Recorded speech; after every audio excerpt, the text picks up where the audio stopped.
lo mungkin pernah udah ngasih data gitu ya, NIK, nama, alamat, nama orang tua biasanya.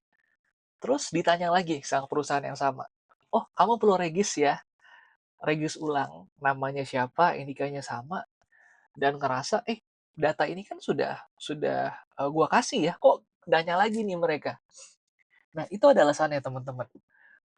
Karena memang secara umum tiap services di sini itu bisa misalnya rekening, service 2 itu pinjaman, service 3 itu asuransi, service 4 itu kalau di government misalnya SIM, ya kan, yang kelima itu Dukcapil. Nah, itu punya database-nya masing-masing. Terus, kenapa nih Bilal? Ya kan, kan jadi repot gitu ya, kenapa nggak disatuin aja?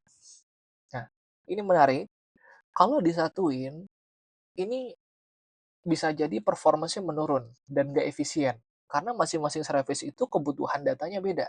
Ada kayak tadi, ada yang perlu nama orang tua, ada yang perlu nomor polisi, ada yang perlu NPWP, sedangkan mungkin service satu tuh nggak perlu itu, ya kan?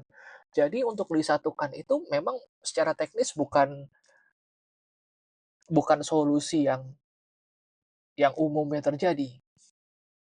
Nah, oh kalau gitu kenapa nggak dibikin dua, Lal? Yang satu masing-masing services, yang satu kita jadiin satu nih semua untuk bikin masternya. Nah, ini yang menarik. Jadi masing-masing services punya datanya sendiri, database sendiri, dan kita bikin satu special service, gitu istilahnya ya, untuk nampung semua master record-nya tuh. Ya kan, sehingga nanti kalau ada service baru, bisa ngecek ke special service ini apakah datanya sudah ada atau belum. Ya kan. Nah, cuman ada challenge-nya nih. Apa yang terjadi kalau misalnya di service satu, gua daftar NIK-nya salah, typo. Ya kan, human error, ya kan. Karena bisa jadi ini masih banyak form-form manual yang gue isi pakai kertas, ya kan.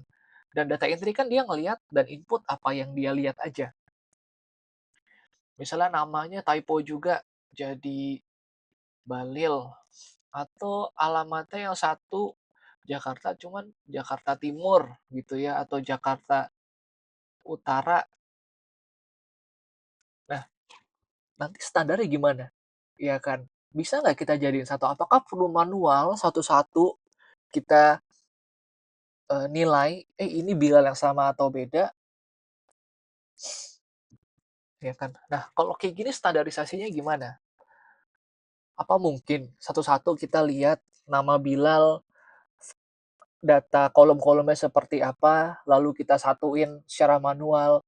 Kalau misalnya customer-nya 100, 200 mungkin bisa. Cuma kalau customer-nya jutaan, 2 juta, 3 juta, apakah kita lakukan ini tiap hari?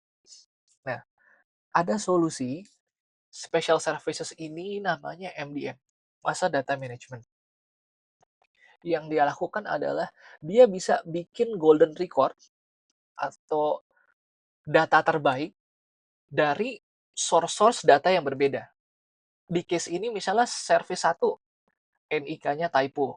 Service 2, namanya typo. Service 3, alamatnya lebih lengkap. Nah, MDM itu dia kayak magic box yang bisa dari informasi ini susun informasi terbaik. Ya, hasilnya adalah seperti ini. Jadi NIK-nya yang benar, namanya nggak typo, alamatnya dipilih yang paling lengkap. Nah, ini dilakuin untuk semua customer, mau 2 juta, 3 juta, 10 juta, tinggal masukin ke MDM. Dia yang urusin. Nah, sehingga ke depannya apa? Kalau ada service baru, misalnya S4 gitu ya, service 4, NIK-nya 1, 2, 3, ini tinggal cek dulu ke sini. Pakai hit, misalnya real time, pakai API, tembak, oh NIK 1, 2, 3 udah ada nih si Bilal. Dia kan kembaliin. Dia akan kembaliin. Oh iya 1, 2, 3 Bilal, ya kan alamatnya Jakarta Utara, ini kamu atau bukan? Nah kalau kamu ada perubahan nggak? Oh iya, saya udah ganti alamatnya, sekarang di Jakarta Timur.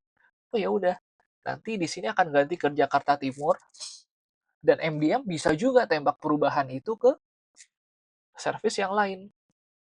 Atau misalnya servis 2 nih, yang tagihan atau invoice. Jadi invoice-nya akan sampai ke alamat terbarunya Bilal. Itulah MDM.